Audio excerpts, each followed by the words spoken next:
ನಮಸ್ಕಾರ. ಇಂದಿನ ನಮ್ಮ ವಿಶೇಷ ಚರ್ಚೆಗೆ ಸ್ವಾಗತ. ನಾವಿವತ್ತು ಶ್ರೀಮದ್ ಭಗವದ್ಗೀತೆಯ ಕೆಲವು ಆಳವಾದ ವಿಚಾರಗಳ ಬಗ್ಗೆ ಮಾತಾಡೋಣ ಅಂತ ಇದೀವಿ, ನಮ್ಮತ್ರ ಇರೋ ಆಕರಗಳನ್ನ ಆಧರಿಸಿ. ನಮಸ್ಕಾರ. ಇದರ ಸಂದರ್ಭ ಕುರುಕ್ಷೇತ್ರ ಯುದ್ಧ ಭೂಮಿ. ಅರ್ಜುನನಿಗೆ ತನ್ನವರನ್ನೇ ಎದುರಿಸಬೇಕಾದ ಒಂದು ಧರ್ಮ ಸಂಕಟ. ಹೌದು, ಒಂದ್ ರೀತಿ ದೊಡ್ಡ ಗೊಂದಲ, ಹತಾಶೆ ಎಲ್ಲ ಸೇರ್ಕೊಂಡಿರುತ್ತೆ. ಹೌದು, ಗೀತೆ ಬರೀ ಒಂದು ಧಾರ್ಮಿಕ ಪುಸ್ತಕ ಅಲ್ವಾ? ಇದು ನಮ್ಮ ದಿನನಿತ್ಯದ ಜೀವನಕ್ಕೆ, ನಮ್ಮದೇ ಆದ ಗೊಂದಲಗಳಿಗೆ ಒಂದು ಪ್ರಾಕ್ಟಿಕಲ್ ಗೈಡ್ ತರ. ಇವತ್ತಿಗೂ ಇದು ಅಷ್ಟೇ ರೆಲೆವೆಂಟ್. ಖಂಡಿತವಾಗಿ. ನಮ್ಮ ಇವತ್ತಿನ ಉದ್ದೇಶ ಏನಂದ್ರೆ, ಈ ಜ್ಞಾನದಿಂದ ನಮ್ಮ ಇವತ್ತಿನ ಸವಾಲುಗಳಿಗೆ ಹೇಗೆ ಉತ್ತರ ಕಂಡುಕೋಬಹುದು ಅಂತ ನೋಡೋದು. ಹೌದು, ಗೀತೆ ಮೂಲತಃ ಕೃಷ್ಣ ಅಂದ್ರೆ ಮಾರ್ಗದರ್ಶಕ, ಮತ್ತೆ ಅರ್ಜುನ ಆ ಗೊಂದಲದಲ್ಲಿರೋ ಯೋಧ, ಇವರ ನಡುವಿನ ಒಂದು ಸಂಭಾಷಣೆ. ಇದು ಶುರುವಾಗೋದೇ ಒಂದು ದೊಡ್ಡ ಗೊಂದಲದಿಂದ. ಏನ್ ಮಾಡ್ಬೇಕು, ಏನ್ ಬಿಡ್ಬೇಕು ಅನ್ನೋ ಪ್ರಶ್ನೆ. ಇದು ಎಷ್ಟೋ ಜನರಿಗೆ ರಿಲೇಟ್ ಆಗುತ್ತಲ್ವಾ ಕಷ್ಟದ ನಿರ್ಧಾರ ತಗೋಬೇಕಾದ್ರೆ. ಕರೆಕ್ಟ್. ಸರಿ, ಹಾಗಾದ್ರೆ ಒಂದೊಂದಾಗಿ ನೋಡೋಣ. ನನ್ಗೆ ಮೊದ್ಲಿಂದನೂ ಬಹಳ ಇಷ್ಟವಾದ ಒಂದು ಕಾನ್ಸೆಪ್ಟ್ ಅಂದ್ರೆ ಕರ್ಮಯೋಗ. ಆ ಒಂದು ಶ್ಲೋಕ ಇದೆಯಲ್ಲ, ಕರ್ಮಣ್ಯೇವಧಿಕಾರಸ್ತೆ ಮಾ ಫಲೇಷು ಕದಾಚನ. ಅಂದ್ರೆ ನಮ್ಮ ಅಧಿಕಾರ ಕೆಲ್ಸ ಮಾಡೋದ್ರಲ್ಲಿ ಮಾತ್ರ, ಫಲಿತಾಂಶದಲ್ಲಿ ಅಲ್ಲ ಅಂತ. ಹೌದು, ಬಹಳ ಪ್ರಸಿದ್ಧವಾದ ಮಾತು ಅದು. ಅಂದ್ರೆ ರಿಸಲ್ಟ್ ಬಗ್ಗೆ ಚಿಂತೆ ಮಾಡದೆ ಆ ಮಾಡ್ತಿರೋ ಕೆಲ್ಸದ ಮೇಲೆ ಪೂರ್ತಿ ಗಮನ ಕೊಡೋದು. ಇದೊಂಥರ ಈಗಿನ ಕಾಲಕ್ಕೆ ಹೇಳೋದಾದ್ರೆ ಆತಂಕ ಕಡಿಮೆ ಮಾಡಿ ಪ್ರೊಡಕ್ಟಿವಿಟಿ ಜಾಸ್ತಿ ಮಾಡೋ ಟೆಕ್ನಿಕ್ ಅನ್ಬೋದಾ? ಖಂಡಿತ. ಆ ದೃಷ್ಟಿಕೋನ ತುಂಬಾ ಮುಖ್ಯ ನೋಡಿ. ಈ ಒಂದು ನಿರ್ಲಿಪ್ತತೆ ಅಂತೀವಲ್ಲ, ಇದು ಬರೀ ಫೇಲ್ಯೂರ್ ಆದಾಗ ಬೇಜಾರಾಗೋದನ್ನ ತಪ್ಪಿಸೋದಷ್ಟೇ ಅಲ್ಲ, ಸಕ್ಸಸ್ ಸಿಕ್ಕಾಗ ಬರೋ ಅಹಂಕಾರವನ್ನು ತಡೆಯುತ್ತೆ. ಮುಖ್ಯವಾಗಿ ನಾವು ಹೇಗೆ ಕೆಲಸ ಮಾಡ್ತೀವಿ ಅನ್ನೋದ್ರ ಮೇಲೆ ಫೋಕಸ್ ಮಾಡುತ್ತೆ. ಜೀವನದಲ್ಲಿ ನೋಡಿ, ಸುಖ ದುಃಖ, ಗೆಲುವು ಸೋಲು ಎಲ್ಲ ಋತುಗಳ ತರ ಬಂದೋಗುತ್ತೆ.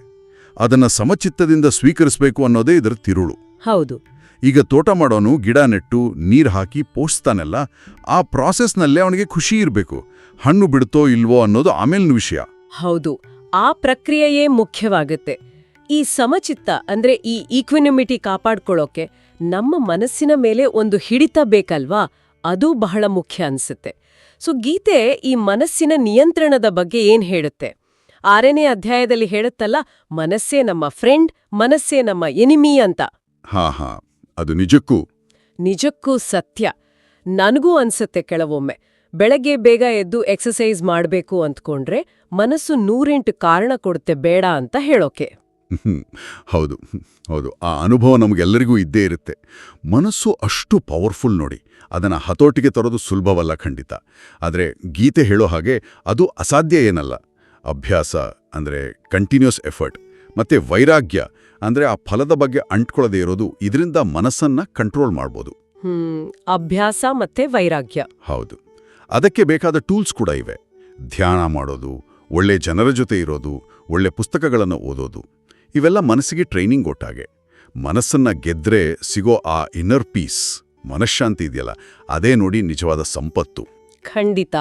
ಮನಸ್ಸಿನ ನಿಯಂತ್ರಣದ ನಂತರ ಇನ್ನೊಂದು ಬಹಳ ಮುಖ್ಯವಾದ ವಿಷಯ ಅಂದ್ರೆ ಸ್ವಧರ್ಮ. ಅಂದ್ರೆ ಪ್ರತಿಯೊಬ್ರು ತಮ್ಮದೇ ಆದ ಒಂದು ಸಹಜ ಸ್ವಭಾವ, ಒಂದು ಕರ್ತವ್ಯ ಇರುತ್ತೆ, ಅದನ್ನ ಕಂಡುಹಿಡಿದು ಪಾಲಿಸೋದು. ಈಗ ಮೀನು ಈಜೋದು, ಹಕ್ಕಿ ಹಾರೋದು ಅವುಗಳ ಸ್ವಧರ್ಮ. ಹಾಗೆ ಕ್ಷತ್ರಿಯನಾದ ಅರ್ಜುನನಿಗೆ ಯುದ್ಧ ಮಾಡೋದು ಅವನ ಸ್ವಧರ್ಮವಾಗಿತ್ತು ಅಂತ ಗೀತೆ ಹೇಳುತ್ತೆ. ಹೌದು. ಪರಧರ್ಮೋ ಭಯಾವಹ ಅಂತಾನೂ ಹೇಳುತ್ತೆ. ಅಂದ್ರೆ ಬೇರೆಯವರ ದಾರಿನ ಕಾಪಿ ಮಾಡಕ್ ಹೋದ್ರೆ ಅದು ಅಪಾಯಕಾರಿ. ಆ ಕುರಿಗಳ ಮಧ್ಯೆ ಬೆಳೆದ ಸಿಂಹದ ಮರಿಕತೆ ತರ ಆಗ್ಬಾರ್ದು. ಕರೆಕ್ಟ್. ತಮ್ಮ ಸ್ವಂತ ಸ್ವಧರ್ಮವನ್ನ ಕಂಡುಕೊಳ್ಳೋದು ಇವತ್ತಿನ ದಿನದಲ್ಲಿ ಆ ಬರ್ನ್ಔಟ್ ಅಂತಾರಲ್ಲ, ಅದನ್ನ ತಪ್ಪಿಸಿ ನಿಜವಾದ ಒಂದು ಸ್ಯಾಟಿಸ್ಫ್ಯಾಕ್ಷನ್ ಕೊಡೋಕೆ ಹೆಲ್ಪ್ ಮಾಡುತ್ತೆ ಅಲ್ವಾ? ಖಚಿತವಾಗಿ. ಸ್ವಧರ್ಮ ಪಾಲನೆ ಅಂದ್ರೆ ನಮ್ಮಲ್ಲಿರೋ ಟ್ಯಾಲೆಂಟ್ ಮತ್ತೆ ಜಗತ್ತಿಗೆ ಏನು ಬೇಕೋ ಅನ್ನೋದರ ಒಂದು ಸರಿಹೊಂದುವಿಕೆಯನ್ನು ಕಂಡುಕೊಳ್ಳೋದು. ಇದು ನಮ್ಮ ಜೀವನಕ್ಕೆ ಒಂದು ಅರ್ಥ ಕೊಡುತ್ತೆ. ನಮ್ಮ ಸ್ವಭಾವಕ್ಕೆ ವಿರುದ್ಧವಾಗಿ ಬದುಕಿದ್ರೆ ಬರೋ ಆ ಅತೃಪ್ತಿ ಇದೆಯಲ್ಲ, ಅದನ್ನ ತಪ್ಪಿಸುತ್ತೆ. ನಿಜ. ಅದು ಕಷ್ಟ ಅನ್ಸಿದ್ರೂ ಪರವಾಗಿಲ್ಲ, ನಮ್ಮ ಕೆಪಾಸಿಟಿನ ಪೂರ್ತಿಯಾಗಿ ಪ್ರಾಮಾಣಿಕವಾಗಿ ಬಳಸಬೇಕು. ಇದರ ಹಿನ್ನೆಲೆಯಲ್ಲಿ ಇನ್ನೊಂದು ವಿಷಯ ಇದೆ ನೋಡಿ, ಆತ್ಮದ ಅಮರತ್ವ. ಹೌದು. ನಮ್ಮ ನಿಜವಾದ ಸ್ವರೂಪ ಈ ದೇಹ ಮನಸ್ಸಿಗಿಂತ ಬೇರೆ, ಅದು ಶಾಶ್ವತವಾದ ಆತ್ಮ ಅಂತ ತಿಳಿದಾಗ ಆ ಸಾವಿನ ಭಯ ಸೇರಿ ಎಷ್ಟೋ ಭಯಗಳು ಹೋಗುತ್ತೆ. ಸಾವು ಅನ್ನೋದು ಬರೀ ಒಂದು ಬದಲಾವಣೆ, ಒಂದು ಅಂತ್ಯ ಅಲ್ಲ ಅನ್ನೋ ಅರಿವು ಬರುತ್ತೆ. ಇದು ಬಹಳ ಆಳವಾದ ವಿಚಾರ. ಹಾಗಾದ್ರೆ ಇವತ್ತಿನ ಈ ಚರ್ಚೆಯಿಂದ ನಾವು ಮುಖ್ಯವಾಗಿ ಏನ್ ತಗೋಬೋದು? 1. ಫಲದ ಬಗ್ಗೆ ಚಿಂತೆ ಮಾಡದೆ ನಮ್ಮ ಕರ್ತವ್ಯನ ಶ್ರದ್ಧೆಯಿಂದ ಮಾಡೋದು. 2. ನಮ್ಮ ಚಂಚಲ ಮನಸ್ಸನ್ನ ಅಭ್ಯಾಸದಿಂದ ಕಂಟ್ರೋಲ್ ಮಾಡೋದು. 3. ನಮ್ಮದೇ ಆದ ದಾರಿಯನ್ನ, ನಮ್ಮ ಸ್ವಧರ್ಮವನ್ನ ಅನುಸರಿಸೋದು. ಹೌದು. ಈ 3 ತತ್ವಗಳು ನಮ್ಮ ಒಳಗಿನ ಶಕ್ತಿನ ಜಾಗೃತಗೊಳಿಸಿ ಲೈಫಿನ ಚಾಲೆಂಜಸ್ನ ಫೇಸ್ ಮಾಡಕ್ಕೆ ಧೈರ್ಯ ಕೊಡುತ್ತೆ ಅನ್ಸುತ್ತೆ. ಖಂಡಿತ.